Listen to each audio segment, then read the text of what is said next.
نماز کی 9 شرطیں ہیں: الاسلام والعقل والتمییز ورفع الحدث وازالۃ النجاسہ وستر العورہ ودخول الوقت واستقبال القبلہ والنیہ۔ یہ 9 شرطیں انہوں نے بیان کی ہیں۔ تو سب سے پہلے انہوں نے کہا شروط الصلاۃ۔ آپ سب جانتے ہیں کہ یہ اضافی ترکیب ہے، شروط الصلاۃ۔ اس کا معنی ہے شروط للصلاۃ۔ جب کوئی اضافی ترکیب ہوتی ہے تو وہاں پر کوئی چیز مقدر ہوتی ہے، یہاں پر لام مقدر ہے، یعنی شروط للصلاۃ۔ اضافت کے اندر کبھی لام مقدر ہوتا ہے، کبھی فی مقدر ہوتا ہے اور کبھی من مقدر ہوتا ہے۔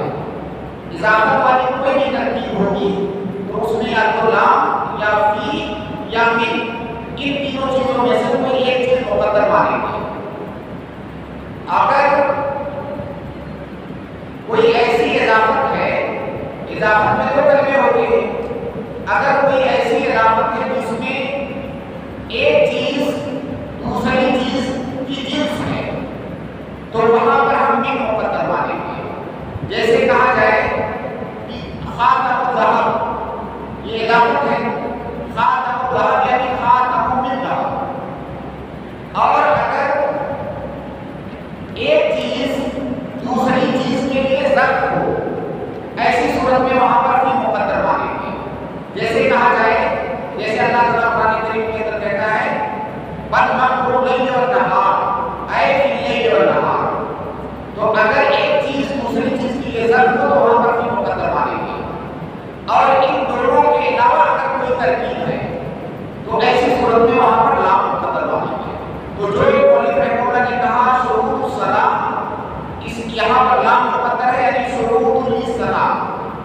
کہہ رہے ہیں کہ الشرط الاول الاسلام وضدہ الکفر والکافر عمله مردود ولو عمل اي عمل، والدلیل قوله تعالی ما كان للمشركين ان يعمروا مساجد الله شاهدين على انفسهم بالکفر اولئک حبطت اعمالهم وفی النار هم خالدون۔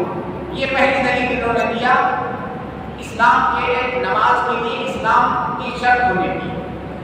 دوسری دلیل دے رہے ہیں وقوله تعالی وقدمنا الى ما عملوا من عمل فجعلناه هباء منثورا۔ مولوی رحمہ اللہ پہلی شرط سے شروع کر رہے ہیں اور کہہ رہے ہیں کہ پہلی شرط یہ اسلام ہے، اور اسلام کا ضد کیا ہے؟ الکفر۔ عربی میں ایک مقولہ ہے کہ تتبین الاشیاء باضدادها، کسی چیز کو اچھی طریقے سے سمجھنا ہے تو اس چیز کا جو اپوزٹ ہے اس کو سمجھیے تو وہ چیز سمجھ میں آ جائے گی۔ اسی لیے وہ کہہ رہے ہیں وضدہ الکفر، اسلام کا ضد کیا ہے؟ کفر۔ والکافر عمله مردود، کافر کے تمام اعمال مردود ہیں۔ یہاں اعمال سے کیا مراد ہے؟ کافر کے اعمال سے یعنی وہ اعمال جو بطور عبادت بطور تقرب الی اللہ کیے جاتے ہیں وہ اعمال مراد ہیں۔ کافر کے تمام اعمال مردود ہیں یعنی وہ مقبول نہیں ہیں۔ اس کے بعد ولو عمل ای عمل، کوئی بھی عمل کرے بطور عبادت تو اس کا عمل قابل قبول نہیں ہے، اس کا عمل صحیح نہیں ہے۔ اس کے بعد انہوں نے 2 دلیلیں دی ما کان للمشرکین ان یعمروا مساجد اللہ شاہدین علی انفسہم بالکفر۔ اگر وہ کافر ہیں تو اللہ تعالیٰ کی مسجدوں کو آباد ہی نہیں کر سکتے، اگر آباد کرنا بھی چاہیں تو ان کی جانب سے یہ چیز مقبول نہیں ہے، قابل قبول نہیں ہے۔ اولئک حبطت اعمالهم وفی النار هم خالدون۔ انہوں نے کوئی بھی عمل جو دنیا میں کیا ہے، جسے بطور عبادت کیا ہے، جس کے بارے میں سمجھایا کہ اس پر ہمیں نیکی ملے گی یا یہ اچھا عمل ہے، آخرت میں اس کا انہیں کوئی بدلہ نہیں ملے گا۔ وہ سب اعمال رائگاں اور بیکار جائیں گے، آخرت میں اس کا انہیں کوئی فائدہ نہیں ہوگا۔ پھر انہوں نے دوسری دلیل دی وقدمنا الی ما عملوا من عمل فجعلناه هباء منثورا، یعنی قیامت کے دن آخرت میں اللہ رب العالمین ان کے عمل کو برباد کر دے گا۔ ہباء منثورا، ہوا کہتے ہیں جو ہوا میں ذرات ہوتے ہیں، جو بسا اوقات ہم اپنی آنکھ آنکھ سے دیکھ بھی نہیں سکتے، وہ اتنے باریک ہوتے ہیں، وہ خوردبین سے ہی دیکھے جا سکتے ہیں۔ ان کی کیا حیثیت ہے؟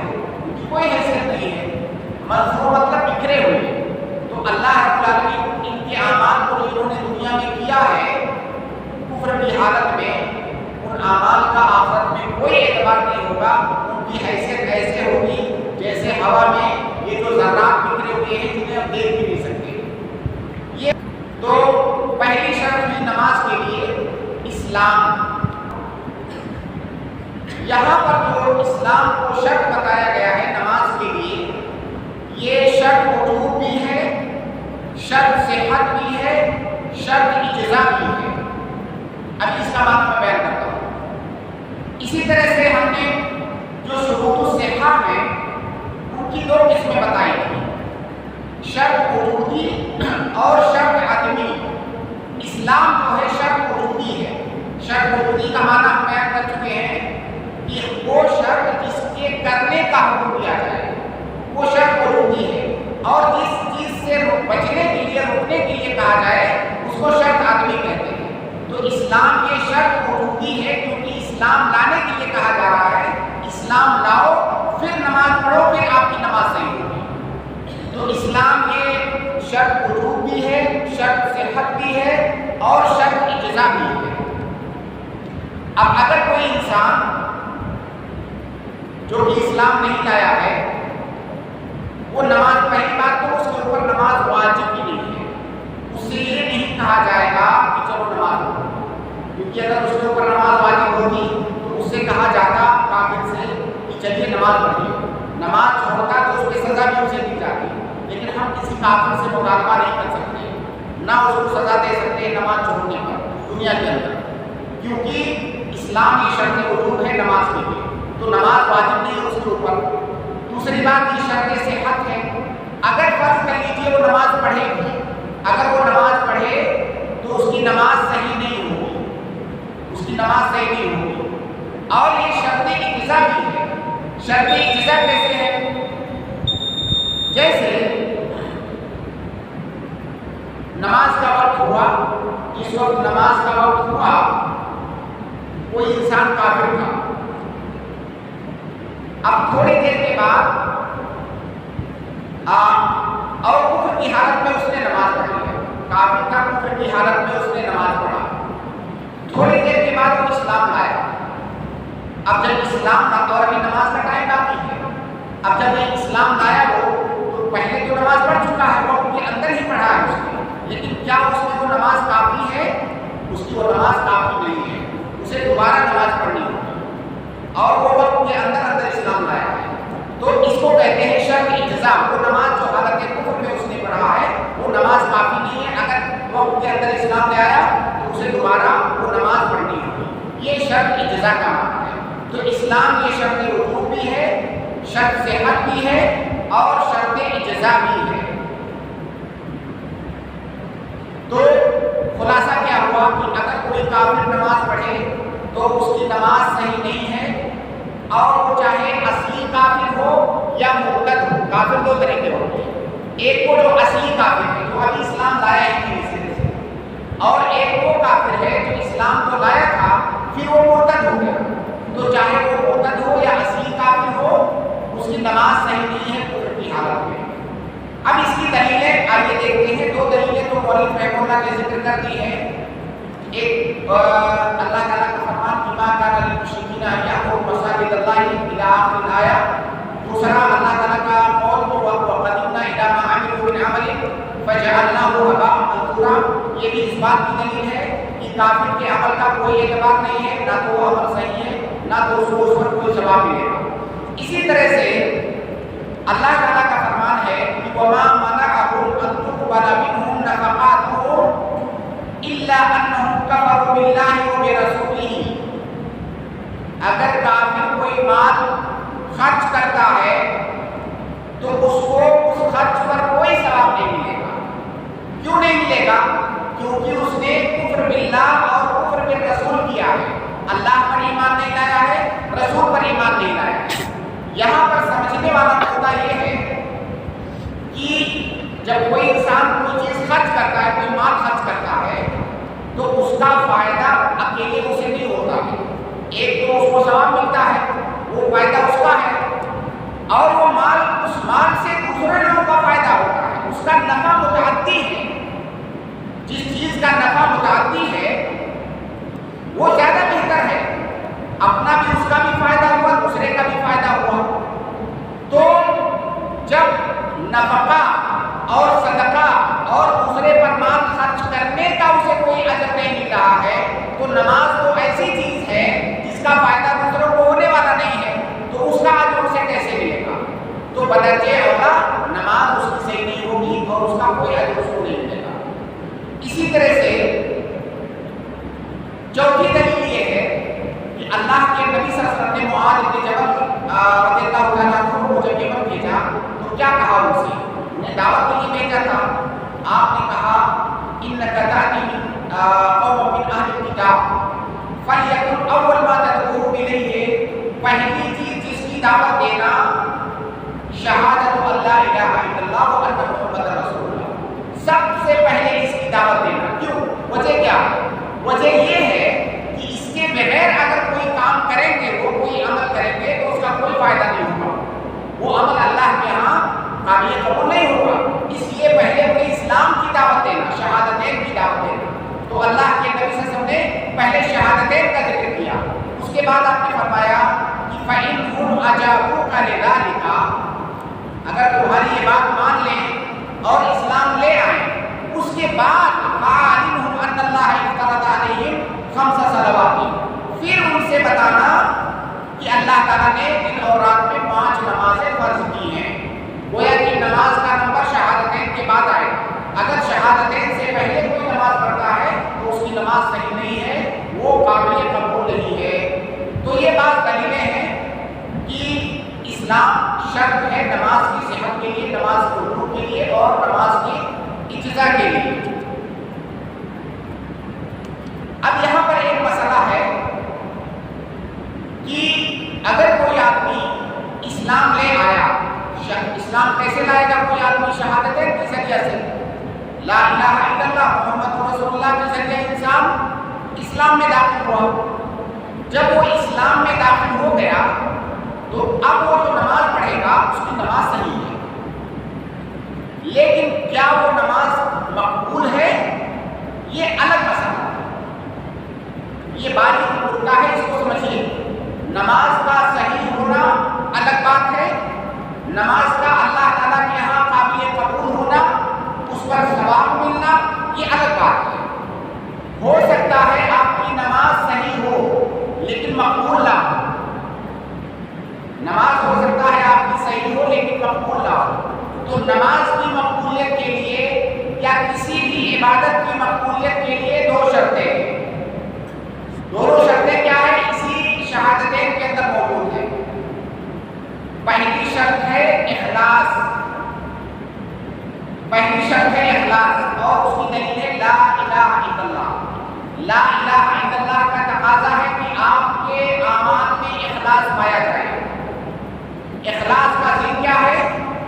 اخلاص کا ضد ہے شرک۔ اخلاص کا مطلب کوئی عمل خالص اللہ کے لیے کرنا، شرک کا مطلب ہے کسی اور مخلوق کو یا دنیا کے کسی مقصد کو اس کے اندر شامل کر دینا، یہ شرک ہے۔ تو اخلاص یہ شہادتین کا پہلا تقاضا ہے، اور کسی انسان کا عمل اس وقت مقبول ہوگا جب شہادتین کے تقاضوں کو پورا کرے گا۔ پہلا تقاضا ہے اخلاص، اس کی دلیل ہے لا الہ الا اللہ، یہ لا الہ الا اللہ کا تقاضا ہے اخلاص، اور اس کی ضد ہے شرک۔ اور دوسرا تقاضا ہے المتابعہ، اللہ کے نبی صلی اللہ علیہ وسلم کے بتائے گئے طریقے کے مطابق کسی عمل کو کرنا، کسی عبادت کو کرنا، یہ شہادتین کا دوسرا تقاضا ہے، اور اس کی دلیل ہے وَأَنَّ مُحَمَّدًا رسول اللہ۔ جب ہم نے اقرار کیا کہ محمد رسول اللہ، اس کا مطلب جب ہم انہیں رسول مان رہے ہیں تو ان کے بتائے ہوئے طریقے کے مطابق عبادت کرنا ہے۔ اگر کوئی ان کے بتائے ہوئے طریقے کے مطابق عبادت نہیں کرتا ہے یا عبادت کے اندر کوئی اضافہ کرتا ہے اپنی جانب سے، تو کیا ہے؟ بدعت ہے، گویا کہ مطابعت کی ضد ہے بدعت۔ تو شہادتین کا تقاضا ہے، 2 تقاضے ہیں، ایک ہے اخلاص اور ایک ہے متابعت، اس کے بغیر کوئی عبادت قبول نہیں ہوگی۔ تو ایک ہے عبادت کا صحیح ہونا، دوسرا ہے عبادت کا قبول ہونا۔ عبادت صحیح کب ہوگی؟ جب انسان اسلام لانے کے بعد عبادت کرے تب اس کی عبادت صحیح ہے۔ عبادت مقبول کب ہوگی؟ جب وہ شہادتین کے اس اسلام کے تقاضے کو، اسلام لایا ہے شہادتین کے ذریعہ، اس کے جو تقاضے ہیں جب وہ پوری کرے گا تب اس کا عمل اللہ تعالیٰ کے یہاں قابل قبول ہوگا۔ قبول کی دو قسمیں ہیں، ایک ہے قبول صحہ اور ایک ہے قبول ثواب۔ اس کتاب کے اندر کیا مراد ہے؟ قبول صحہ مراد ہے قبول کی۔ تو ہم نے جو تفریق کیا کہ قبول صحہ اور قبول ثواب، اس کی بہت ساری مثالیں ہیں۔ ایک دو مثالیں میں دوں گا، اس سے بات انشاءاللہ اور بھی واضح ہوگی۔ جیسے ایک روایت ہے عبداللہ ابن عمرو رضی اللہ تعالیٰ عنہما کی، وہ کہتے ہیں کہ اللہ کے نبی صلی اللہ علیہ وسلم نے فرمایا من شرب الخمر وسکر لم تقبل له صلاۃ 40 صباحا۔ لمبی حدیث ہے، یہ محل شاہد ہے کہ اگر کسی آدمی نے شراب پیا، نشے میں چلا گیا، لم تقبل له صلاۃ 40 صباحا، تو 40 دنوں تک اس کی نماز قبول نہیں ہوگی۔ 40 دنوں تک اس کی نماز قبول نہیں ہوگی۔ کیا مطلب ہے اس حدیث کا؟ کہ جو نمازیں وہ پڑھ رہا ہے کیا وہ نماز صحیح نہیں ہوگی؟ بھائی شراب کو بھی کیا ہے، نشہ کچھ ٹائم رہے گا، اس کے بعد وہ اتر جائے گا، تو ایسا تھوڑی ہے کہ اس کو نماز نہیں پڑھنا۔ نماز پڑھنا ہے اسے، اور اس کی نماز صحیح نہیں ہوگی۔ اس کے اوپر جو نماز کا وجوب تھا وجوب ثابت نہیں ہوگا، نماز چھوڑنے پر وہ گناہ نہیں ہوگا، کیونکہ نماز چھوڑا ہی نہیں، نماز پڑھ رہا ہے۔ لیکن وہ جو نمازیں پڑھ رہا ہے اور جو نمازیں صحیح ہیں جن کا وجوب ثابت ہو جا رہا ہے، اس پر اسے کوئی ثواب نہیں ملے گا۔ اب یہ نہیں کہا جائے گا کہ بھائی جب تمہیں ثواب نہیں ملا تو تمہیں پڑھنے کی کیا ضرورت ہے، چلو نماز نہ پڑھو۔ نہیں، نماز تمہیں پڑھنی ہے، نماز تمہارے اوپر واجب ہے، تمہیں پڑھنی ہے۔ اور جب تم پڑھو گے تمہاری نماز صحیح بھی ہوگی، اور یہ جو فرضیت تھی، جو وجوب تھا، یہ بھی ثابت ہوگا، لیکن اس پر تمہیں کوئی اجر اور کوئی ثواب نہیں ملے گا۔ تو یہاں پر قبولیت سے کیا مراد ہے اس حدیث کے اندر؟ تو یہ حدیث اس بات کی دلیل ہے کہ قبول کی ایک قسم ہوتی ہے قبول ثواب، یعنی اللہ تعالیٰ کیا اس کو کوئی ثواب دے گا، ورنہ آپ کی نماز صحیح ہے۔ اگر اس سے قبول سے ہم مراد دیا جاتا تو بار بار ہم کہتے اسے کہ تم نے شراب پیا، 40 دن تک بار بار وہی نمازیں پڑھتے ہو۔ وہ ایک بار پڑھ لیا، اس کی نماز صحیح ہے اور ثابت ہے۔ یہاں پر ایک بات فائدے کے طور پر یاد رکھیے کہ اگر کوئی آدمی، جیسے اس حدیث کے اندر ہے کہ 40 دن تک اس کی نماز قبول نہیں ہوگی، یہ کس صورت میں؟ جب وہ آدمی شراب پیا اور شراب پینے کے بعد توبہ نہیں کیا۔ اگر شراب پیا، اس کو ندامت ہوئی، اس نے توبہ کر لیا توبہ کی شرطوں کے ساتھ، اب نہیں کہا جائے گا کہ 40 دن تک تمہاری نمازوں پر کوئی ثواب نہیں ملے گا۔ یہ اس کے لیے ہے جو توبہ نہ کرے، کیونکہ توبہ کرنے کے بعد التوبۃ تجب ما قبلہا، توبہ اگر کر لیا تو توبہ سے پہلے جو گناہ کیا تھا وہ تمام گناہ ختم ہو گئے۔ یہاں پر مراد قبول ثواب ہے، قبول صحت نہیں ہے۔ اب جو دوسرا معنی ہے، جو دوسرا ایک مسئلہ ہم نے بیان کیا کہ اگر کوئی آدمی کوئی عمل کرتا ہے اور اس کی مطابقت اخلاص نہیں ہے، مطابقت نہیں ہے، تو اس کا عمل قابل قبول نہیں ہے۔ اس کی کیا دلیل ہے؟ کئی ساری بہت ساری دلیلیں ہیں کتاب و سنت میں، ایک دو کا ذکر ہم کرتے ہیں۔ اللہ تعالیٰ کا فرمان ہے کہ من کان یرید حرث الآخرہ نزد له فی حرثہ ومن کان یرید حرث الدنیا نؤتہ منہا وما لہ فی الآخرۃ من نصیب۔ اگر کوئی آدمی کوئی عبادت کوئی عمل کرتا ہے، اس کا مقصد دنیا ہے، تو دنیا تو ہم اسے دیں گے، لیکن آخرت میں وہ کچھ نہیں پائے گا۔ گویا کہ اس کے اندر اگر اخلاص نہیں، وہ عمل خالص اللہ کے لیے نہیں ہے، تو آخرت میں اسے کچھ نہیں ملے گا اس عمل کا۔ اسی طرح سے مشہور حدیث ہے اللہ کے نبی صلی اللہ علیہ وسلم کی، بار بار آپ سنے ہیں کہ انما الاعمال بالنیات یا بالنیات، دونوں طرح کے الفاظ ہیں۔ انما لکل امرئ ما نوى فمن كانت هجرته الى الله ورسوله فهجرته الى الله ورسوله ومن كانت هجرته الى دنيا يصيبها او امرأة يتزوجها فهجرته الى ما هاجر اليه۔ اللہ کے نبی صلی اللہ علیہ وسلم نے یہاں پر ہجرت کی مثال دی ہے۔ اس کا مطلب یہ نہیں کہ اخلاص یہ صرف ہجرت تمام اعمال میں یہ بطور تفصیل ہے، فطرت کی مثال دی ہے اللہ کے نبی صلی اللہ علیہ وسلم نے، ورنہ کوئی بھی عمل جس میں اخلاص نہ پایا جائے وہ عمل قابل قبول نہیں ہے۔ اسی طرح سے اللہ کے نبی صلی اللہ علیہ وسلم کی ایک حدیث قدسی ہے، اللہ کے نبی صلی اللہ علیہ وسلم نے فرمایا کہ قال اللہ تبارک و تعالی انا اغنى الشركاء عن الشرك من عمل عملا اشرك فيه معي غيري تركته وشركه، جس نے کوئی عبادت کیا، کوئی عمل کیا اور اس میں شریک کیا کسی کو، میرے ساتھ کسی کو شریک کیا، ترکته وشركه، اس کا عمل اور اس کا شرک دونوں کو ہم چھوڑ دیں گے، وہ ہمارے یہاں قابل قبول نہیں ہے۔ تو یہ سارے جو نصوص ہیں یہ دلالت کرتے ہیں عدم ثواب پر، یعنی اس سے قبول ثواب مراد ہے، نہ کہ اس سے قبول صحت۔ اسی طرح سے ہم نے ذکر کیا کہ مداوات بھی شرط ہے ثواب پانے کے لیے، اس کی بھی بہت ساری دلیلیں ہیں۔ مختصر طور سے اللہ کے نبی صلی اللہ علیہ وسلم کی حدیث ہے کہ من عمل عملا لیس علیہ امرنا فہو رد، اگر کوئی عمل اللہ تعالیٰ اللہ کے نبی صلی اللہ علیہ وسلم کے بتائے ہوئے طریقے کے مطابق نہیں ہے تو مردود ہے۔ مردود ہے مطلب کیا؟ وہ صحیح نہیں ہے یا اس پر ثواب نہیں ملے گا، اس پر ثواب نہیں ملے گا، وہ قبول ثواب یہاں پر مقصود ہے، اس کو نہیں ملے گا۔ اسی طرح سے ایک روایت ہے کہ من احدث فی امرنا ھذا ما لیس منہ فہو رد، جس نے اس دین کے اندر کوئی چیز ایجاد کیا جو دین کا حصہ نہیں ہے وہ مردود ہے۔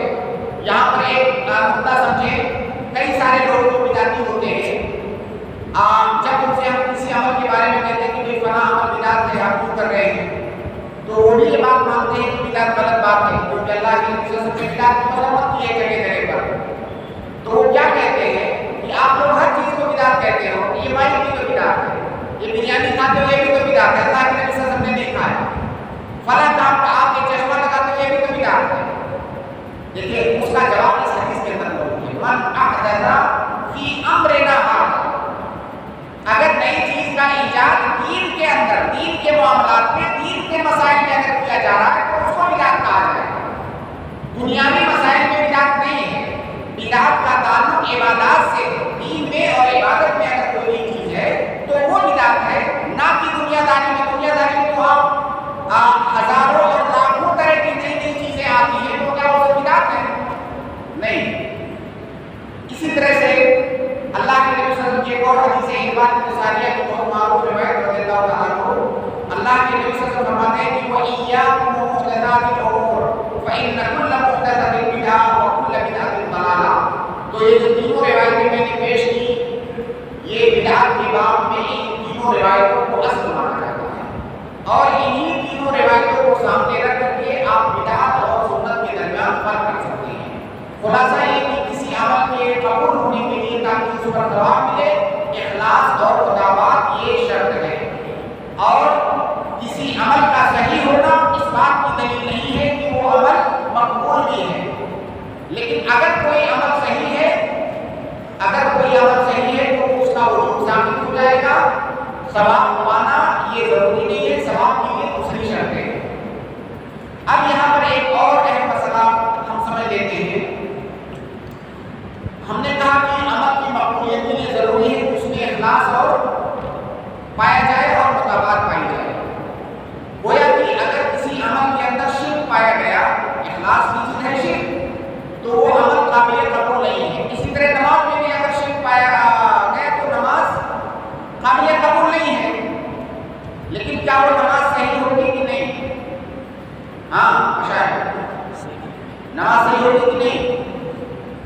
ابھی وہی بات میں دوہرا رہا ہوں، صحیح ہونا الگ بات ہے، قبول ہونا، اس پر ثواب ملنا الگ بات ہے۔ عدم ثواب سے عدم صحت لازم نہیں ہے۔ اگر ہم نے کسی عمل پر حکم لگایا کہ اس کو ثواب نہیں ملے گا، اس کا مطلب ضروری نہیں ہے کہ اس کا عمل صحیح نہ ہو۔ دیکھیے عمل ہو سکتا ہے صحیح ہو، آپ کو اس پر ثواب نہ ملے، عمل صحیح ہے، صحیح ہونے کا مطلب وجود ثابت ہو گیا، لیکن ضروری نہیں ہے کہ اس پر ثواب ملے۔ یہاں پر ایک ضروری مسئلہ یہ ہے کہ نماز کے اندر اگر شرک داخل ہو جائے تو نماز مقبول نہیں ہے، اس پر ثواب نہیں ملے گا، اور نماز کے اندر شرک کیسے داخل ہو سکتی ہے؟ نماز کے اندر ریا کے ذریعے سے شرک داخل ہوگا، ریا کے ذریعے سے نماز کے اندر شرک داخل ہوگا۔ اگر کسی بھی عمل میں، ہم صرف نماز کی بات کرتے ہیں، اگر نماز میں ریا داخل ہو رہا ہے تو یہ کبھی شرک اکبر ہو سکتا ہے، کبھی شرک اصغر ہو سکتا ہے۔ کب یہ شرک اکبر ہوگا، کب یہ شرک اصغر ہوگا؟ اگر نماز میں ریا داخل ہو تو اس کی دو حالتیں ہیں۔ پہلی حالت یہ ہے کہ ایدخل الریا فی العمل اصلا، اصل عمل کے اندر ریا داخل ہو۔ اگر اصل عمل کے اندر، اصل نماز کے اندر ریا داخل ہے تو یہ شرک اکبر ہے، اور شرک اکبر کا نتیجہ کیا ہوتا ہے؟ آپ نے عقیدے میں پڑھا ہو، اگر کسی عمل میں شرک اکبر پایا گیا تو ایک تو وہ عمل جو آپ کر رہے ہو وہ عمل باطل ہو گیا، اس کا کوئی فائدہ، کوئی ثواب نہیں۔ اسی طرح جتنے اعمال آپ نے پہلے کیے ہوئے، جتنے بھی اعمال، وہ تمام اعمال ضائع ہوئے اور آپ دین سے خارج ہو گئے، آپ کافر ہو گئے اگر شرک اکبر کسی نے کیا۔ تو اگر نماز، اصلی نماز کے اندر شرک پایا جائے تو یہ شرک اکبر ہے، جس سے کہ انسان خالد یعنی ملہ ہو جاتا ہے اور اس کے تمام اعمال ضائع ہو جاتے ہیں۔ اصل عمل میں کیسے داخل ہوگا؟ مثال کے طور پر جیسے کوئی انسان، یہ بہت خطرناک مسئلہ ہے، کوئی انسان نماز پڑھتا ہی اسی لیے ہے کہ اسے دنیا میں سے کچھ چاہیے، کوئی دنیا لانی چاہیے، اسی لیے پڑھتا ہے۔ کوئی آدمی مسجد آتا ہی اسی لیے ہے کہ اسے کسی کو دکھانا ہے کہ دیکھو میں نماز پڑھ رہا ہوں، ورنہ مسجد وہ آتا ہی نہیں، وہ اسی لیے نماز پڑھ ہی رہا ہے، کسی اور کو دکھانا ہے، دنیا میں کچھ اور پانا ہے، اسی لیے وہ نماز پڑھ رہا ہے۔ اب یہ اصل نماز کے اندر شرک ہے۔ اب آپ تصور کیجیے کہ کتنی خطرناک چیز ہے۔ اگر کوئی ہم میں سے کوئی صرف اس لیے آتا ہے مسجد نماز پڑھنے کہ بھائی جامعہ کا نظام ہے، اگر میں نے نہیں پڑھا تو میں گرفت میں آ جاؤں، صرف اس لیے آتا ہے، تو یہ شرک اکبر ہے۔ تو اگر نماز، اصلی نماز میں شرک ریا داخل ہو جائے تو یہ شرک اکبر ہے، یہ مخرج للملہ ہے، محبط للأعمال ہے، اس کے تمام اعمال ضائع ہو جائیں گے۔ اور اگر ایسا آدمی توبہ کرنے سے پہلے مر جائے، دوبارہ اسلام میں داخل ہونے سے پہلے مر جائے، تو چاہے جتنے اعمال کیا ہے زندگی میں اس کا اسے کوئی فائدہ نہیں ہوگا۔ لیکن اگر وہ توبہ کرنے کے بعد میں تو اس نے جو پہلے اعمال کیے ہیں تمام اعمال کا ثواب اسے دوبارہ مل جائے گا۔ قرآن کی آیت ہے کہ ایک مسئلہ اختلافی ہے، لیکن صحیح بات یہ ہے کہ اگر کوئی آدمی جو اسلام سے خارج ہو جاتا ہے شرک اکبر کی بنیاد پر اور اس کے تمام اعمال ضائع ہو جاتے ہیں، اگر مرنے سے پہلے بھی وہ اسلام میں آیا، شرک پر نہیں مرا، کفر پر نہیں مرا، تو پھر اس کے وہ تمام اعمال اسے واپس مل جائیں گے، اس کا اجر اسے ملے گا، اس کا فائدہ اسے آخرت میں ملے گا۔ اس کی دلیل قرآن کی آیت ہے کہ وَمَن يَرْتَدِدْ مِنكُمْ عَنْ دِينِهِ فَيَمُتْ وَهُوَ كَافِرٌ فَأُولَٰئِكَ حَبِطَتْ أَعْمَالُهُمْ فِي الدُّنْيَا وَالْآخِرَةِ وَأُولَٰئِكَ أَصْحَابُ النَّارِ هُمْ فِيهَا خَالِدُونَ۔ ایسا کسی وہ لوگ ہیں جن کے تمام اعمال ضائع ہو جائیں گے اور ہمیشہ ہمیں جہنم میں رہیں گے، جو مرتد ہونے کے بعد حالت ارتداد میں مر جاتے ہیں۔ فَيَمُتْ وَهُوَ كَافِرٌ، گویا کہ اعمال کے ضائع ہونے کے لیے ضروری ہے کہ وہ کفر کی حالت میں مرا۔ اگر وہ کفر کی حالت میں نہیں مرا، پھر اسلام میں آیا، تو اس کے اعمال پھر اس کا اجر و ثواب اسے واپس مل جائے گا۔ تو نماز میں شرک اکبر کیسے داخل ہوگا؟ اگر اصل نماز کے اندر ریا پائی جائے تو نماز کے اندر شرک اکبر ہے۔ نماز میں شرک اصغر کیسے داخل ہوگا؟ ایدخل الریا فی العمل اردن اے فی الوصف، اگر نماز کے اندر یا کسی بھی عبادت کے اندر اس عبادت کے وصف میں، اصل میں نہیں، اس عبادت کے وصف میں اگر ریا داخل ہو جائے تو یہ شرک اصغر ہے۔ جیسے وصف میں کیسے داخل ہو سکتا ہے؟ جیسے آپ آئے نماز پڑھنے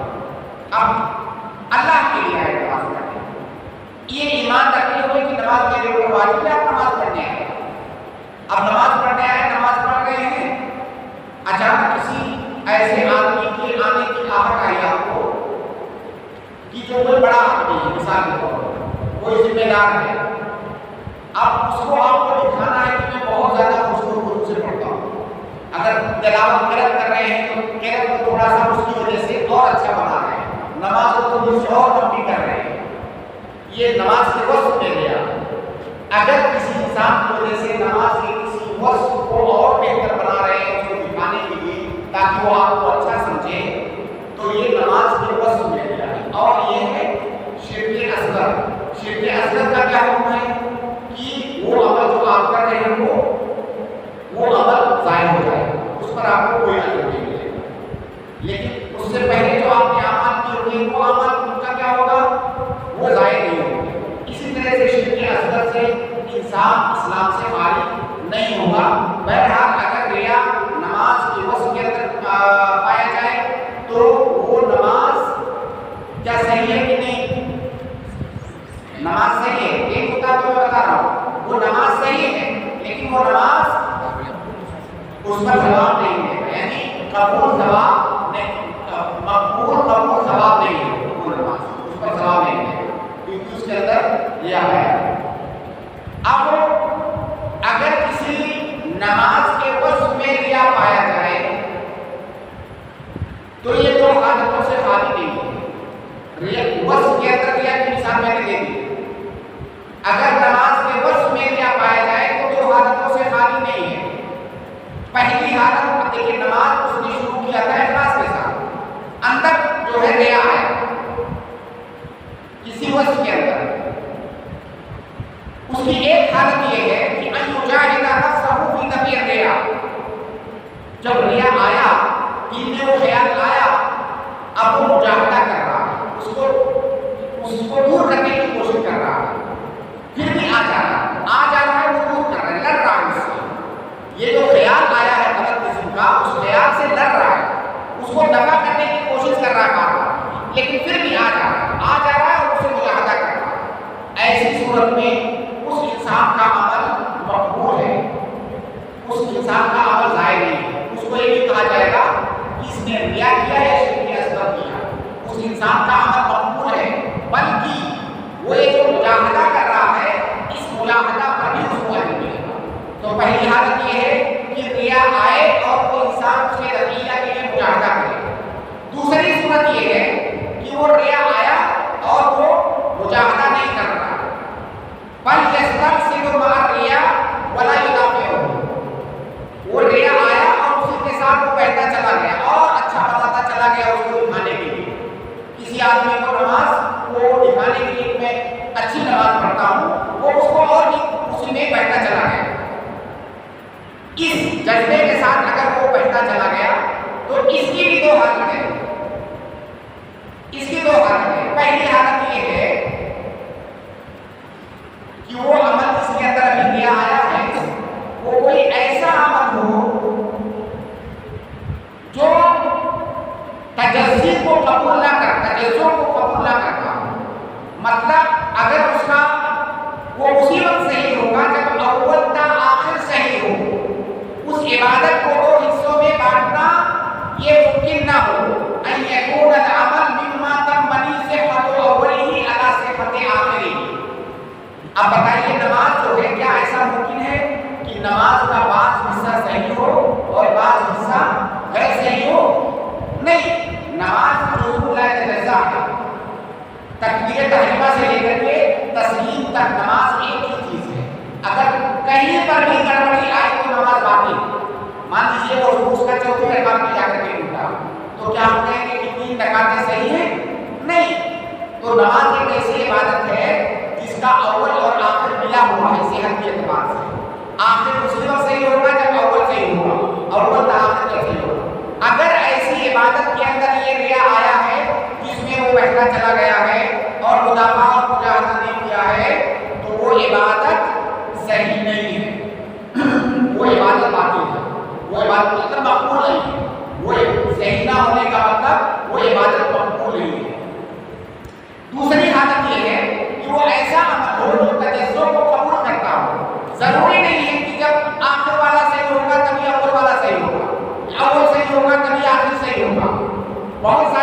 اعمال ہیں جو تجزب کو قبول کرتے ہیں. جیسے مثال کے طور پر رمضان کا روزہ ہے, آپ نے ایک روزہ رکھا, شام کو افطار کیا, وہ روزہ ختم ایک دن کا. اب اگلے دن دوسرے دن کا روزہ رکھا. مان لیجیے پہلے دن کا روزہ اس نے اخلاص کے ساتھ رکھا, دوسرے دن کے روزے کے اندر ریا والی قسم کا ریا آ گیا, تو کیا کہا جائے گا کہ پہلے دن والا روزہ بھی اس کا برباد ہو گیا, اس کا ثواب نہیں ملے گا؟ نہیں, وہ پہلے دن والا اس کا روزہ ٹھیک ٹھاک ہے اور اس کو ثواب بھی ملے گا. دوسرے والے دن کا روزہ وہ خراب ہو گیا, کیونکہ روزہ ایسی عبادت ہے جو تجزب کو قبول کرتا ہے. اسی طرح مان لیجیے قرآن کی تلاوت ہے, قرآن کی تلاوت کچھ حصہ قرآن کو اس نے پڑھا اخلاص کے ساتھ, اچانک کوئی آ گیا آپ اس کو اٹھانے کے لیے اور اچھا پڑھ رہا ہے, اب یہ ریا ہے اور پھر اس میں بہتا ہی چلا جا رہا ہے اس ریا میں, تو جو پہلے پڑھ چکا ہے کیا اس پر اجر ملے گا کہ نہیں؟ پہلے والے پر ملے گا. جہاں پر وہ ریا دکھا رہا ہے, جہاں ریا کاری کر رہا ہے, اس پر اس کو ثواب نہیں ملے گا. تو یہ دوسری قسم ہے. خلاصہ کیا ہوا کہ اگر کسی عمل کے وصف میں ریا داخل ہو جائے تو یہ شرک اصغر ہے. اگر جو ہے وہ عبادت ایسی ہے, اگر وہ مدافع کر رہا ہے تب تو کوئی مسئلہ نہیں, اس کا عمل مقبول ہے. اگر مدافع نہیں کر رہا ہے تو یا تو وہ عمل ایسا ہوگا جو تجزب کو قبول نہیں کرے گا, تو اس کا عمل ناقابل قبول ہے, تھوڑی دیر کے لیے بھی ریا آئے گا. اور اگر وہ ایسا عمل ہے جو تجزب کو قبول کرتا ہے, منقسم ہو سکتا ہے وہ عمل کئی حصوں میں, تو جس حصے کے اندر ریا آیا ہے وہ حصہ ناقابل قبول ہے, باقی عمل قبول ہے.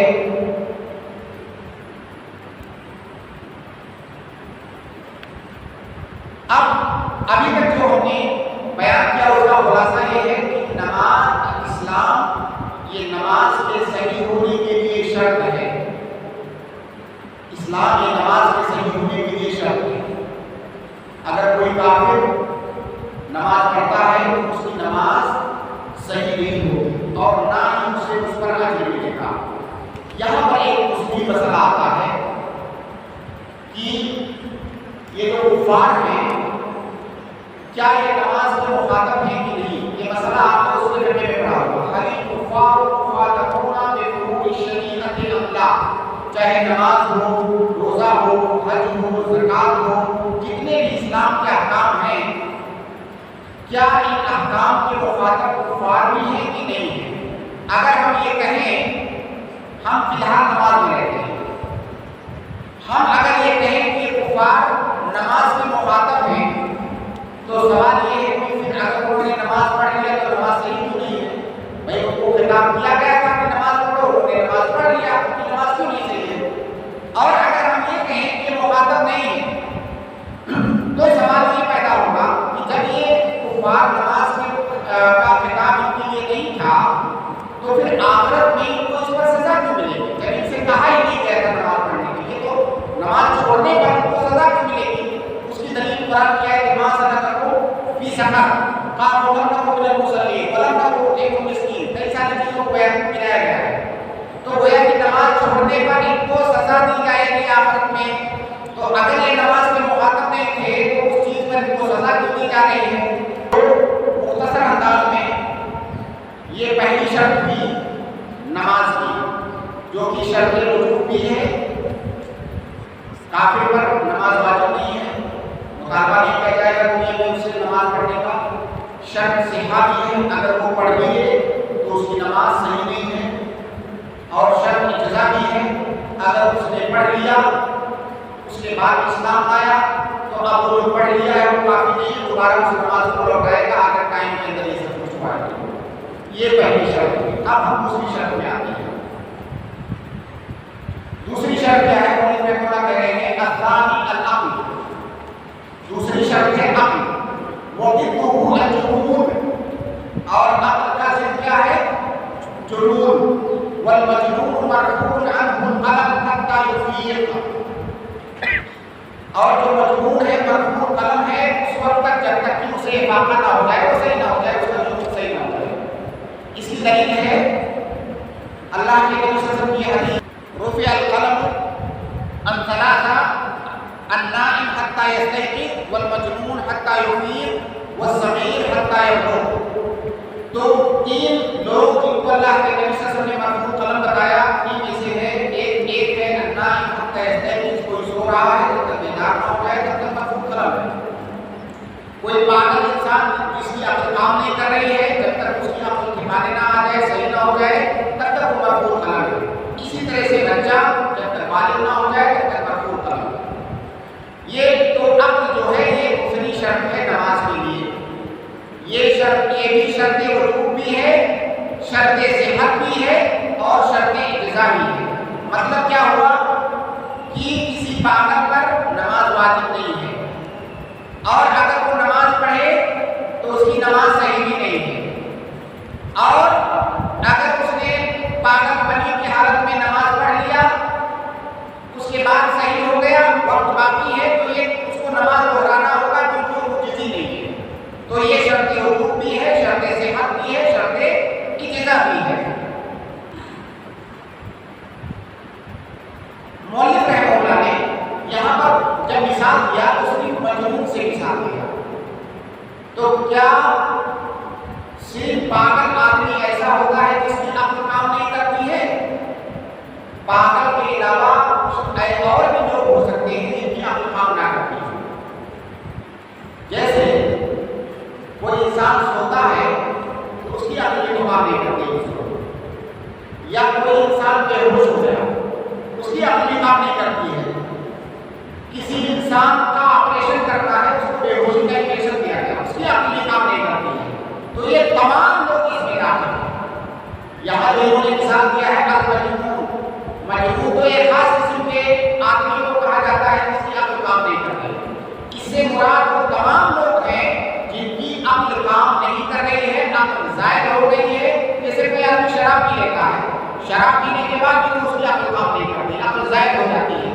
تو خلاصہ یہ کہ وہ تمام لوگ اس میں داخل ہیں جن کی جو زائد العقل ہے، جن کی عقل زائد ہو چکی ہے. اور مولوی رحمہ اللہ نے یہاں پر جو مجنون کو ذکر کیا ہے یا جنون کا ذکر کیا ہے، یہ تنبیہ بالعادہ علی الادنیٰ، یہ ایک اسلوب ہے عربی زبان کے اندر، التنبیہ بالعادہ علی الادنیٰ، اور اسی اسلوب کا انہوں نے یہاں پر اختیار کیا. انہوں نے مولوی رحمہ اللہ نے کہا کہ مرفوع عنہ القلم، وہ مرفوع قلم ہے. مرفوع قلم کا کیا مطلب ہے؟ انہ رفع عنہ خطاب الامر والنہی. اللہ تعالیٰ کا جو خطاب ہے جو اس طرح کا ہوتا ہے امر یا نہیں، تو یہ جو خطاب ہے یہ مرجع نہیں ہے اس کے لیے، یہ خطاب اس کے لیے نہیں ہے. اسی طرح سے جب وہ خطاب اس کے لیے نہیں ہے تو اس خطاب پر عمل کرنے کا مطالبہ اسے نہیں کیا جائے گا کہ تم اس پر عمل کرو، امر اور نہیں پر عمل کرو.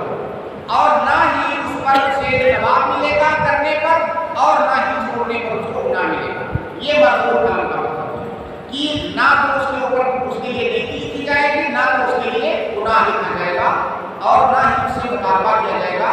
یہ مرفوع قلم کا مطلب ہے.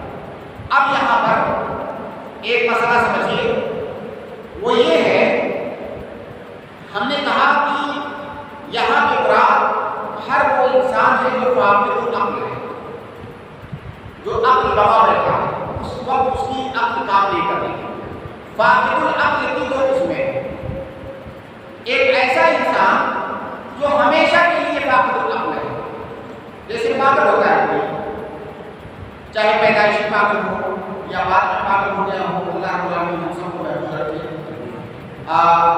کوئی آدمی پاگل ہے ہمیشہ کے لیے، ایسا انسان اس پر نماز واجب نہیں ہے، اس پر نماز واجب سرے سے اس پر نماز واجب نہیں ہے. اور جب وہ ہمیشہ کے لیے پاگل ہے تو بعد میں بھی اس سے مطالبہ نہیں ہے، کبھی صحیح نہیں ہوگا تو مطالبے کا سوال ہی نہیں، اس پر نماز واجب نہیں ہے.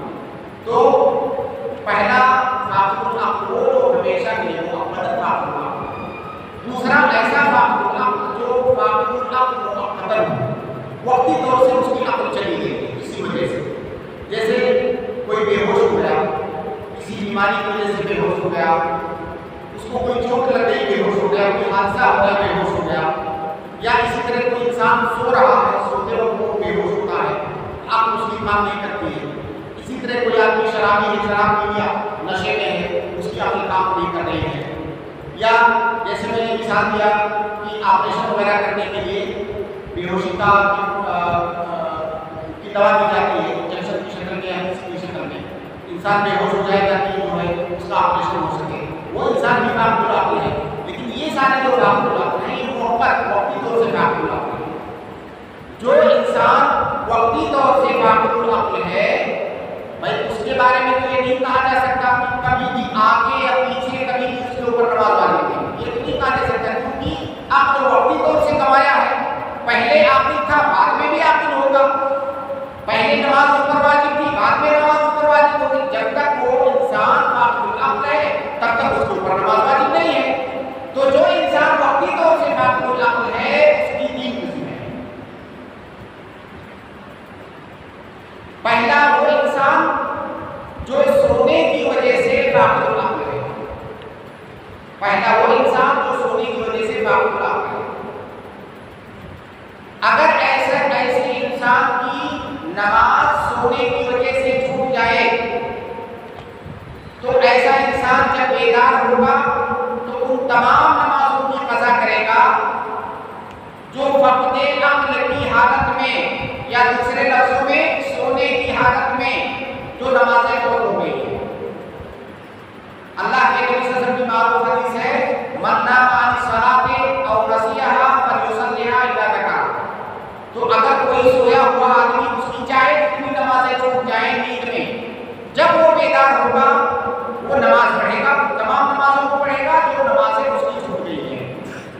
مان لیجیے وہ جو ہے ظہر سے تھوڑا پہلے سویا، ظہر کا جب ٹائم ہوا وہ سو رہا تھا اور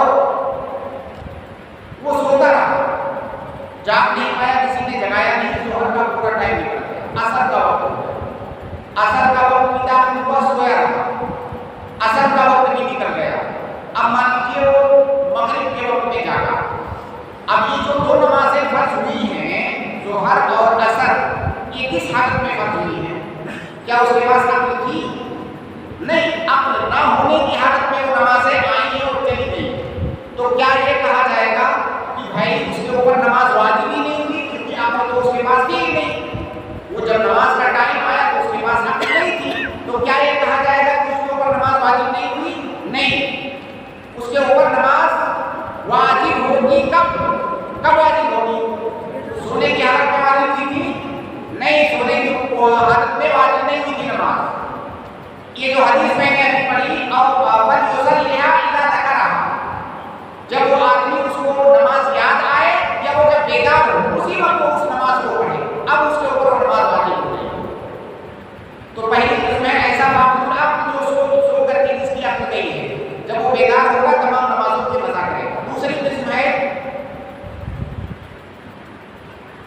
من زاد عقلہ باختیار منہ، اب نیند کو آپ بتا دیجیے، نیند کا مسئلہ ختم ہو گیا، اب نیند کے علاوہ وسائل، نیند کے علاوہ اسباب جن کی بنیاد پر عقل چلی جاتی ہے۔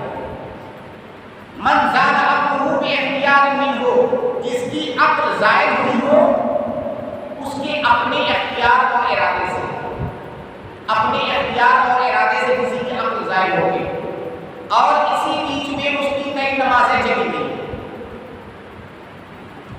ایسا آدمی جب اس کی عقل واپس آئے گی تو ان نمازوں کو قضا کرے گا۔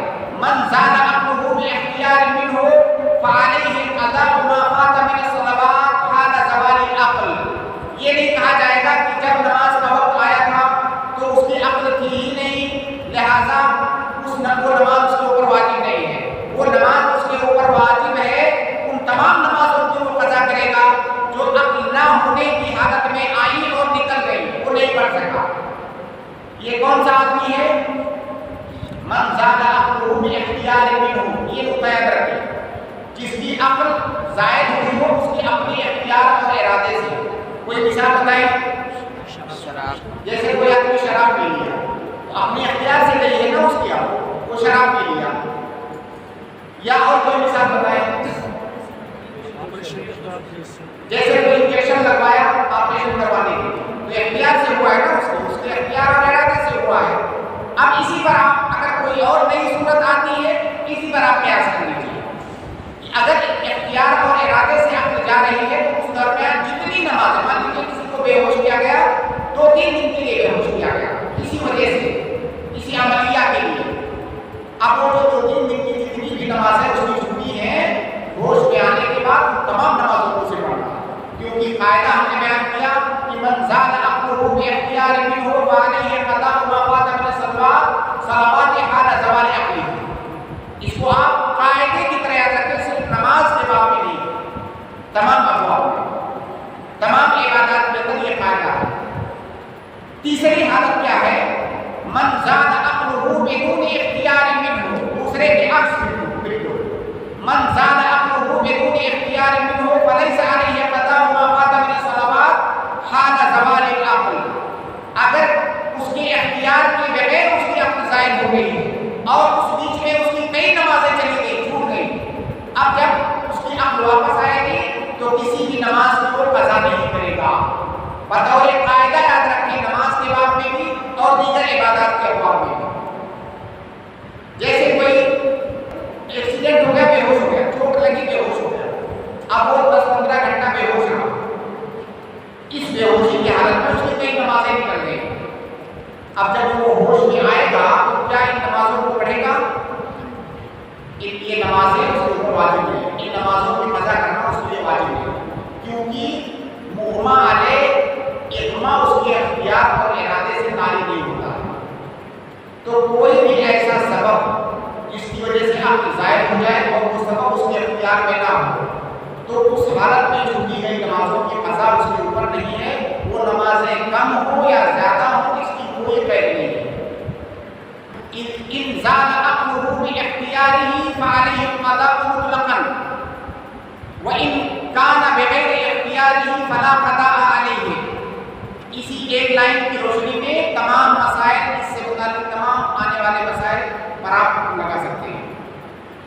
اب یہاں ایک دو چھوٹے چھوٹے فروعی مسائل اسی اجماع سے متعلق کہ اگر مان لیجیے کوئی آدمی ظہر کی اذان ہونے کے بعد فوراً نماز نہیں پڑھا، مطلب ٹائم ہونے کے بعد فوراً نماز نہیں پڑھا، اتنی دیر تک نہیں پڑھا جتنی دیر میں 4 رکعت پڑھی جا سکتی تھی. فرض کیجیے 10 منٹ لگتا ہے 4 رکعت پڑھنے میں، وقت ہونے کے 10 منٹ بعد تک وہ نماز نہیں پڑھا ظہر کی. اس کے بعد کسی وجہ سے اس پر بے ہوشی طاری ہو گئی اور ابھی وہ نماز نہیں پڑھا ہے، 10 منٹ گزرا تھا کہ اس پر بے ہوشی طاری ہو گئی. اب وہ بے ہوش رہا یہاں تک کہ ظہر کا ٹائم نکل گیا، عصر کا وقت آ گیا. اب عصر کے وقت میں وہ ہوش میں آیا، کیا وہ قضا کرے گا کہ نہیں؟ دیکھیے بے ہوشی کے بارے میں ہم نے کہا ہے اس پر قضا نہیں ہے، اس کو یاد رکھیے گا. بے ہوش ہونے والے انسان پر قضا نہیں ہے. کیا اس مسئلے کے اندر اس پر قضا ہے کہ نہیں؟ نماز کا ٹائم ہوا، اتنا ٹائم گزرا جتنے میں نماز پڑھ سکتا تھا لیکن ابھی نہیں پڑھا، کیا مؤخر کرنا اس کے لیے جائز تھا کہ نہیں؟ جائز ہے، موسع ہے اس کا وقت. تو ضرور نہیں کہ اگلے وقت میں آپ درمیان میں آخر میں بھی پڑھ سکتے ہو. تو اس نے اسی توسع کا اختیار کرتے ہوئے نماز کو تھوڑا مؤخر کیا اور اسی دن بھی بے ہوش ہو گیا اور پورے وقت میں وہ بے ہوش رہا. نماز کا جب وقت نکل آیا تو اسے ہوش آیا. کیا وہ نماز کی قضا کرے گا کہ نہیں کرے گا؟ بعض لوگ کہہ رہے کرے گا، 2 قول ہو گئے. بعض لوگ کہہ رہے نہیں کرے گا. جو اصول ہم نے بتایا ہے اس کی روشنی میں ایسا انسان قضا کرے گا. قضا اس لیے کرے گا کہ وقت ہونے کے 10 منٹ بعد تک اس کے پاس ٹائم تھا نماز پڑھنے کا، لیکن اس نے اس توسع کا اختیار کیا اور نماز کو مؤخر کیا. لیکن کیا اس کے اوپر نماز واجب ہوئی کہ نہیں؟ اور کیا اس کے لیے ممکن تھا نماز پڑھ پانا اتنے 10 منٹ میں کہ نہیں؟ ممکن تھا. اب وہ آدمی گنہگار تو نہیں ہوگا، یہ نہیں کہا جائے گا کہ تم نے وقت نکال دیا نماز کا جان بوجھ کر کے، تم کیوں نہیں پڑھ لیے تھے 10 منٹ میں. وہ گنہگار نہیں ہوگا کیونکہ اس کے پاس یہ رخصت موجود ہے، جو چاہے تو مؤخر کر کے پڑھ سکتا. لیکن اسے قضا کرنی ہوگی کیونکہ نماز کے وجوب کا استقرار اس کے اوپر ہو چکا ہے. کیونکہ اوقات الصلاح کا جب بیان آئے گا تو وہاں پہ یہ مسئلہ اور بھی تفصیل سے انشاءاللہ ذکر کریں گے. دیکھیے ایک مسئلہ ہے اصولیوں کے یہاں کہ وہ نمازیں جن کے اوقات موسع ہیں. مان لیجیے ظہر کا وقت ہے 1 بجے سے فرض کیجیے 3:30 بجے، اب نماز ظہر کی نماز واجب کب ہوتی ہے؟ کیا شروع میں ہو جاتی ہے یا بیچ میں ہوتی ہے یا آخر میں ہوتی ہے؟ واجب کب ہوتی ہے؟ ہاں مشاہد شروع میں، کچھ لوگ کہہ رہے ہیں شروع میں، ہاں یعنی شروع میں واجب ہو جاتی ہے۔ وہیں پر ایک دوسرا قول ہے کہ نہیں، نماز اس وقت واجب ہوتی ہے جب ظہر کے ٹائم میں سے صرف اتنا بچے کہ اب اتنے میں صرف 4 رکعت پڑھ سکتے ہیں، بس تب تک نکل جائے گا، اس وقت واجب ہوتی ہے، تب تک واجب نہیں ہوئی ہے۔ یہ دونوں طرح کے اقوال ہیں، لیکن صحیح بات یہ ہے کہ دونوں اقوال صحیح نہیں ہیں۔ صحیح قول یہ ہے کہ نماز کا یہ جو پورا ٹائم ہے 1 بجے سے 3:30 بجے تک جو ہم نے فرض کیا، اس وقت میں سے ہر جز کے اندر یہ صلاحیت موجود ہے کہ اس میں نماز واجب ہو سکتی ہے۔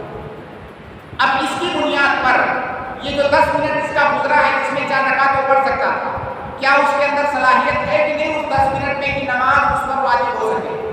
نہ، اس کے اندر صلاحیت موجود ہے، گویا کہ اس کے اوپر نماز واجب ہے، اور ایک واجب چیز جو اس نے نہیں کیا ہے اس کے اوپر قرض کی طرح سے اسے وہ ادا کرے گا، تو لہٰذا بعد میں جب اسے ہوش آئے گا تو وہ ادا کرے گا۔ اب اسی مسئلے کو تھوڑا دوسری طرح سے دیکھیں، نماز کا وقت ہو گیا، 1 منٹ گزرا تھا کہ بے ہوش ہو گیا اور پورے ٹائم بے ہوش رہا، نماز کا ٹائم اب ختم نکل گیا، اس کے بعد اسے ہوش آیا، کیا وہ قضا کرے گا؟ جلدی بولیے، کیوں نہیں کرے گا؟ اتنا ٹائم وہ پایا ہی نہیں ہے جس میں نماز واجب ہو سکے اس کے اوپر۔ 1 منٹ میں کیسے وہ 4 رکعت پڑھتا؟ تو اس کے اوپر نماز واجب ہی نہیں ہوئی تھی، لہٰذا اس کے اوپر کوئی قضا نہیں ہے۔ کسی کی تیسری شکل جو ہم پہلے بھی بیان کر چکے ہیں، اس کو پھر اعادہ کر رہے ہیں کہ اگر کوئی آدمی نماز کا وقت ہونے سے پہلے بے ہوش ہو گیا اور بے ہوش رہا یہاں تک کہ اس نماز کا وقت نکل گیا، دوسری نماز کا ٹائم آ گیا، تو بے ہوشی کی حالت میں نماز کا وقت داخل بھی ہوا نکل بھی گیا، کیا اس نماز کی قضا بعد میں کرے گا؟ نہیں کرے گا۔ کیوں نہیں کرے گا؟ کیونکہ قاعدہ ہے کہ من زاد امره بدون اختیار منه فليس عليه القضاء، ایسے یاد رکھیں، تو وہ قضا نہیں کرے گا۔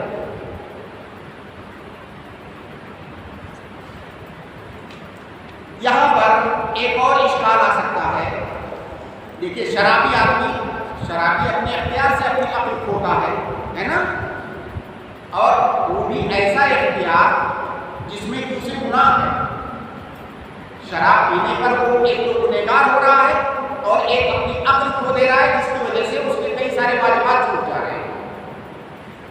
تو اگر کوئی آدمی یہ کہے کہ اللہ رب العالمین کا فرمان ہے کہ یا ایھا الذین آمنوا لا تقربوا الصلاة وانتم سکارى حتی تعلموا ما تقولون، اللہ تعالیٰ کہہ رہا ہے کہ نماز کے قریب بھی نہ جاؤ اس وقت تک جب تک کہ ہوش و حواس تمہارے بحال نہ ہو جائے۔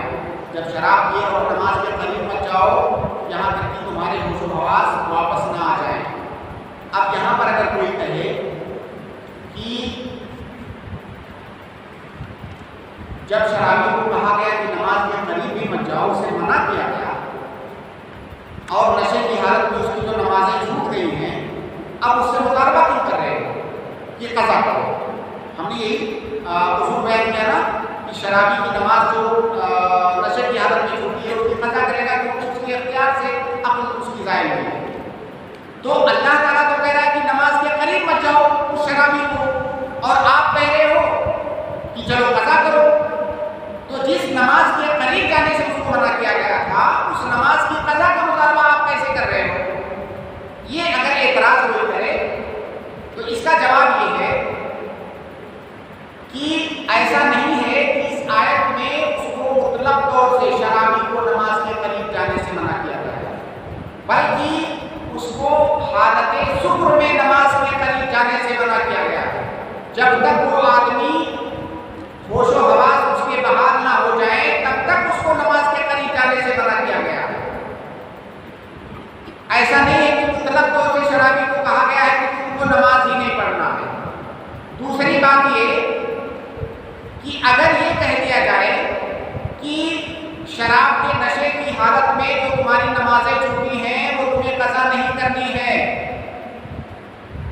تو جس کو نماز نہیں پڑھنا ہوگا، بھائی بہت سارے لوگ ہوتے ہیں جن کے یہاں واضح دینی نہیں ہوتا ہے، نمازوں کو ثابت کرنا ہے، جب نماز کا ٹائم ہوا تھوڑا پہلے شراب پی لے، نشے میں آ جائے، اپنا قضا تو بعد میں کرنی نہیں ہے کیونکہ وہ کہے گا میرے اوپر واجب نہیں ہوئی وہ نماز، تو اس سے کتنی بڑی خرابی لازم آئے، ایک تو اس کے اوپر نشے کا گناہ، دوسرا بہت سارے واجبات چھوٹنے کا گناہ، تو یہ ایک ذریعہ بن جائے گا ایسے جو ہے بدینوں کے لیے جن کے یہاں واضح دینی نہیں ہے۔ اور ہماری شریعت میں قاعدہ ہے سب ذرائع ہے نا، تو یہ تو باب اولا یہ چیز حرام ہوتی، لہٰذا جو آدمی نشے کی حالت میں نماز جس کو چھوٹی ہے اس سے قضا کا مطالبہ کیا جائے گا۔ ایک چھوٹا سا مسئلہ اور یہاں پر ہے، نیند کے مسئلے میں ہم نے بیان کیا کہ اگر کوئی آدمی سو جاتا ہے تو اس پر کوئی گناہ نہیں ہے، جب جاگے گا تو نماز پڑھے گا، لیکن یہ کس آدمی کی بات ہو رہی ہے؟ جو آدمی سویا اس کے دماغ میں ہے کہ مجھے جاگنا ہے، جاگنے کے لیے تمام تر تدابیر کو اختیار بھی کر کے سویا، ایسا نہیں اسے کوئی پرواہ نہیں کہ آگے نماز کا وقت ہے اور جب وہ سو جاتے ہیں دیکھا جائے، جاگنے کے لیے تمام تدابیر جو ہو سکتے تھے وہ اختیار کیا، اس کے بعد نہیں جاگ پائے، وہ معفو عنہ ہے، اس پر کوئی گناہ نہیں ہے۔ لیکن جو آدمی پہلے سے ارادہ کر کے سوئے مجھے جاگنا نہیں ہے، جاگ گیا تو ٹھیک ہے، نہیں جاگا تو کوئی بات نہیں ہے، اگر اس طرح سے کوئی سو رہا ہے تو ایسا آدمی گنہگار ہے۔ آدمی الارم لگا کر کے سوتا ہے، کئی دفعہ ایسا ہوا کہیں بہت زیادہ گہری نیند میں بہت تھکا ہوا نہیں سن پائے، یا نیند ہی کی حالت میں وہ الارم بند کر دیا، اسے پتہ بھی نہیں چلا، بعد میں آپ پوچھو گے تو بتا بھی نہیں پائے گا کہ میں نے بند کیا، یا کوئی بھی اس طرح کا سبب ہو سکتا ہے۔ اگر تمام تر تدابیر اختیار کرنے کے بعد نہیں جاگ پایا ہے آدمی، سو گیا تو معفو عنہ ہے، وہ قابل ملامت نہیں۔ لیکن جو آدمی غفلت کرتا ہے، عادت بنا لیتا ہے، یا مان لیجیے کوئی سو رہا ہے فجر میں، فجر کی نماز آج میں 5 بجے، اب وہ الارم لگا رہا ہے جو ہے 6 بجے کا الارم لگا رہا ہے، 6 بجے کا الارم لگا کے سویا ہے، تو اب کیا کہیں گے کہ وہ الارم لگا کے سویا ہے، تو وہ آدمی تو اسی وقت سے گناہ کرنے لگا۔ تو بہرحال یہ جو سونے والا معفو عنہ ہے وہ آدمی جو جان بوجھ کر کے ایسا نہیں کرتا ہے وہ۔ تو اگر کوئی آدمی سو گیا، اس کی نماز چھوٹ گئی، اب وہ اٹھے گا تو فوراً نماز کو پڑھے گا۔ سوال یہاں پر یہ ہے کہ وہ جب پڑھے گا تو یہ کیا قضا ہے کہ ادا ہے؟ نماز کا ٹائم نکل گیا، اب وہ پڑھ رہا ہے ظہر کی نماز، سو گیا تو ظہر پڑھنے سے، اب وہ عصر کے ٹائم میں جا کے پڑھ رہا ہے، تو کیا یہ اس کو کہا جائے گا کہ قضا ہے کہ ادا ہے؟ ابھی جو آدمی سو گیا تھا اس کی نماز کا ٹائم کیا ہے؟ کیا جب وہ سو رہا تھا تب اس کی نماز کا ٹائم ہے کہ جب وہ جاگا تب اس کی نماز کا ٹائم ہے؟ صحیح بات یہ ہے کہ جب وہ جاگا تب اس کی نماز کا ٹائم ہے، اب اس کے اوپر نماز واجب ہے، اس کا ٹائم اب ہو رہا ہے۔ یہی قول راجح ہے شیخ الاسلام ابن تیمیہ اور دیگر کے محققین نے اسی کو راجح قرار دیا ہے کہ ایسا آدمی جو نماز پڑھ رہا ہے وہ اداءً پڑھ رہا ہے، قضاءً نہیں پڑھ رہا ہے، کیونکہ اس کی نماز کا وقت اب ہو رہا ہے، جب وہ جاگا ہے تب۔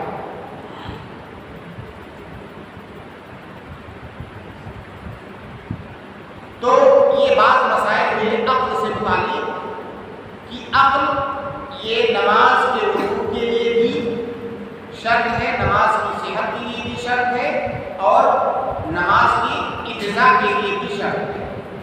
مشائخ آپ دیکھیں گے کہ عقل اور تمیز کے بغیر کوئی عبادت سے جتنی بھی عبادتیں ہیں سب میں آپ دیکھیں گے ان کے شروع میں کہ عقل اور تمیز کا ضرور ذکر کیا جاتا ہے کہ عقل اور تمیز یہ شرط ہے۔ بعض ایسی عبادتیں ہیں، چند ایسی عبادتیں ہیں جن میں عقل شرط نہیں ہے، چند ایسی عبادتیں ہیں جس میں تمیز شرط نہیں ہے۔ جیسے زکوٰۃ کی عبادت ہے، کیا زکوٰۃ نکالنے کے لیے، زکوٰۃ واجب ہونے کے لیے انسان کا عاقل ہونا ضروری ہے یا اس کا ممیز ہونا ضروری ہے؟ کوئی آدمی مجنون آدمی ہے، اس کے پاس اتنا مال ہے جو نصاب کو پہنچ رہا ہے، کیا اس کے مال میں زکوٰۃ واجب ہے کہ نہیں؟ واجب ہے۔ کوئی بچہ ہے، مالدار ہے، اتنا مال ہے کہ اس کے اوپر زکات کا نصاب کو پہنچ رہا ہے، کیا زکات واجب ہے نہیں؟ زکات واجب ہے۔ کون زکات نکالے گا؟ زکات اس کا ولی، جو اس کا نگراں ہے، جو اس کا ذمہ دار ہے، اس کی ذمہ داری ہے کہ زکات نکالے۔ اگر وہ نہیں نکالتا ہے تو گنہگار کون ہوگا؟ بچہ یا مجنون؟ نہیں، مجنون اور بچہ مرفوع قلم ہے۔ مرفوع قلم کا مطلب لا تكتب له الحسنات ولا تكتب عليه السيئات، وہ گناہ ثواب ان کو نہیں، یہ جو نکال رہا ہے اگر نہیں نکالے گا جو ذمہ دار ہے تو گناہ اس کے اوپر ہوگا، باقی اس کے مال میں زکات واجب ہے، ٹھیک ہے۔ اسی طرح سے حج ایک ایسی عبادت ہے کہ اگر بچہ بھی کرے تو اس کی عبادت صحیح ہے۔ بچہ مطلب غیر ممیز، ممیز کا تو آگے آ رہا ہے۔ اگر کوئی چھوٹا بچہ گود میں ہے بچہ، اگر وہ حج کرے تو اس کا حج صحیح ہے۔ آپ کو واقعہ یاد ہوگا، ایک صحابیہ رضی اللہ تعالیٰ عنہ نے حجۃ الوداع کے موقع پر بچے کو دکھایا اللہ کے رسول کو کہ اللہ کے رسول الہٰذا حج، کیا اس کے لیے حج ہے؟ تو اللہ کے رسول نے کیا کہا؟ نعم ولک الاجر، اس کے لیے حج ہے، اس کا حج صحیح ہے۔ تو بچہ اگر کتنا بھی چھوٹا بچہ ہے، غیر ممیز ہے، تو اس کا حج صحیح ہے۔ تو گویا کہ زکوٰۃ ایک ایسی عبادت ہے جس میں عقل اور تمیز شرط نہیں ہے۔ حج ایک ایسی عبادت ہے جس میں تمیز شرط نہیں ہے۔ اس کے علاوہ جتنی بھی عبادتیں ہیں ان میں عقل اور تمیز یہ شرط ہے۔ زکوٰۃ میں عقل یا تمیز شرط کیوں نہیں ہے؟ اس کی تعلیم کیا ہے مشاہد؟ علت کیا ہے؟ پہلا سبب اس کا یہ ہے کہ زکوٰۃ کا تعلق مال سے ہے، زکوٰۃ کا تعلق مال سے ہے اور اس مال سے فقراء کا حق جڑا ہوا ہے۔ فقراء آپ کہیے یا مستحقین زکوٰۃ کہیے، مال تو اس زکوٰۃ سے مال کا تعلق ہے اور اس مال سے فقراء اور مساکین اور مستحقین زکوٰۃ کا حق جڑا ہوا ہے۔ تو ضروری نہیں ہے کہ وہ بچہ کو جب بالغ ہوگا تبھی ان کا حق بنے گا، یا وہ جب عقل مند ہے تبھی ان کا حق جڑے گا۔ تو زکوٰۃ کا تعلق مال سے ہے، نہ کہ اس مکلف سے۔ زکوٰۃ کا تعلق مال سے ہے، اس لیے اس کے لیے عقل اور تمیز کی شرط نہیں ہے۔ اسی طرح سے ایک اصولی مسئلہ ہے اہلیت الوجوب اور اہلیت الادا، آپ نے اصول فقہ میں بار بار پڑھا ہو۔ یہ مسائل میں جب ذکر کرتا ہوں تو آپ سے یہ بات کئی بار کہتا ہوں کہ یہ اصول آپ جب پڑھیے تو جس باب میں آپ پڑھ رہے ہیں، اگر کتاب الزکوٰۃ میں کوئی اصل بتایا جا رہا ہے آپ کو، تو ضروری نہیں کہ صرف کتاب الزکوٰۃ کے مسائل میں آپ کو فائدہ دے گا ہوا ہے۔ اگر صحیح سے آپ نے سمجھا ہے تو دوسرے مسائل میں، دوسرے ابواب میں بھی کیا کر کے آپ اس کی تطبیق کر سکتے ہیں۔ اب اہلیت الوجوب اور اہلیت الادا دو چیزیں ہوتی ہیں، اس تفصیل میں نہیں جاؤں گا کیونکہ وہ ایک مکمل درس ہو جائے گا۔ تو اہلیت الوجوب، یہ جو زکوٰۃ ہے اس کا تعلق اہلیت الوجوب سے ہے، اہلیت الادا سے نہیں ہے۔ اور یہ جو بچہ ہے یا پاگل ہے، مجنون ہے، ان دونوں کے پاس اہلیت الوجوب موجود ہے۔ ان دونوں کے پاس بچہ جو غیر ممیز ہے یا پاگل آدمی، ان کے پاس اہلیت الوجوب موجود ہے، گرچہ اہلیت الادا نہیں ہے۔ اور زکوٰۃ کا تعلق اہلیت الوجوب سے ہے، اہلیت الادا سے نہیں ہے۔ زکوٰۃ اس مال میں زکوٰۃ کوئی بھی نکال دے گا، زکوٰۃ ادا ہو جائے گی، اس لیے اس میں زکوٰۃ واجب ہے۔ تو یہ دوسرا سبب ہے۔ جہاں تک حج کا تعلق ہے، حج کا تعلق اہلیت الادا سے ہے، حج کا تعلق اہلیت الادا سے ہے۔ اور ہر وہ عبادت جس کا تعلق اہلیت الادا سے ہو، اس عبادت کے لیے یا وہ اس عبادت کے کرنے والے کے لیے ضروری ہے کہ وہ عاقل اور بالغ ہو۔ جس عبادت کا تعلق اہلیت الادا سے ہو، وہ عبادت اسی انسان پر واجب ہوگی یا اسی انسان سے صحیح ہوگی جو انسان عاقل ہو اور بالغ ہو، کیونکہ اہلیت الادا کا تعلق ہی عقل اور بلوغ سے ہے۔ اہلیت الادا کا مطلب مکمل طور سے مکلف ہو چکا ہے انسان، اور مکمل مکلف کون ہوتا ہے؟ جو عاقل ہو، بالغ ہو، اسی کو مکلف کہا جاتا ہے۔ تو